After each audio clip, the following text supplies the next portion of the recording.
샬롬, 오늘의 말씀지기 김지수 간사입니다. 오늘의 말씀을 통해 새 힘을 얻고 하나님과 매일매일 동행하는 여러분이 되시기를 소망합니다.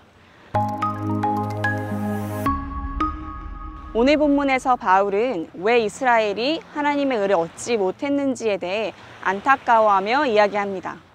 바울은 의를 따르지 않은 이방인은 믿음으로 의롭다함을 받았는데 의의 법을 따라간 이스라엘은 오히려 율법에 이르지 못했다고 말합니다. 즉, 율법을 따라 열심을 다하던 이스라엘은 의를 얻지 못했다는 것입니다. 왜일까요? 그 이유가 32절부터 나옵니다. 이스라엘은 믿음을 의지하지 않고 자신의 행위를 의지했습니다. 결국 이스라엘은 부딪힐 돌, 걸림돌에 넘어집니다. 여기서 부딪힐 돌과 걸림돌은 예수님을 의미합니다. 유대인들은 하나님을 믿는다 말했지만 예수님을 자신들의 신앙생활에 걸림돌처럼 여기며 거부하고 멀리했습니다.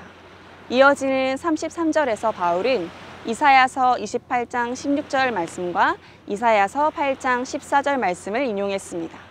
먼저 33절을 살펴보면 기록된 바 보라, 걸림돌과 거치는 바위를 시온에 두노니 그를 믿는 자는 부끄러움을 당하지 아니하리라 라고 기록되어 있습니다. 이어서 바울이 인용한 이사야 말씀을 살펴보겠습니다. 이사야서 28장 16절 말씀은 다음과 같습니다. 그러므로 여호와께서 이같이 이르시되 보라, 내가 한 돌은 시온에 두어 기초를 삼았노니 곧 시험한 돌이요 귀하고 견고한 기초돌이라. 그것을 믿는 이는 다급하게 되지 아니하리로다. 이사야서 8장 14절 말씀은 다음과 같습니다. 그가 성소가 되시리니 그러나 이스라엘 두 집에는 걸림돌과 걸려 넘어지는 반석이 되실 것이며 예루살렘 주민에게는 함정과 올무가 되시리니 하나님께서는 예수님을 우리에게 귀하고 견고한 기초돌로 보내셨습니다. 예수님을 믿고 따르는 사람은 견고한 기초돌이신 예수님을 반석으로 삼아 쓰러지지 않는 견고한 삶을 살아갑니다.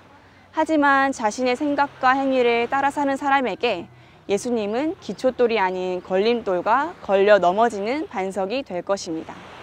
자신의 행위로 의롭다함을 얻으려는 유대인들에게 예수님은 걸림돌과 같이 불편한 존재였을 것입니다.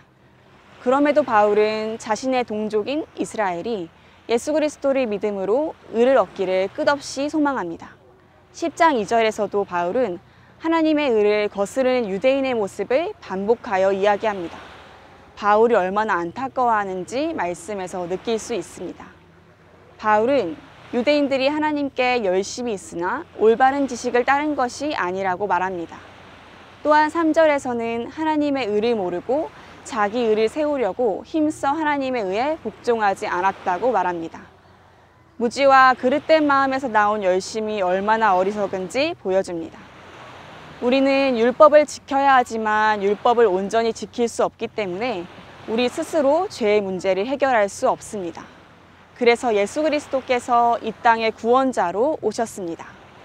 하지만 이 사실을 놓친 유대인들은 자신들이 더 율법을 철저하게 지킴으로 스스로를 구원하고자 했습니다.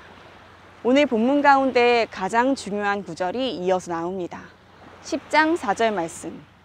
그리스도는 모든 믿는 자에게 의를 이루기 위하여 율법의 마침이 되시니라.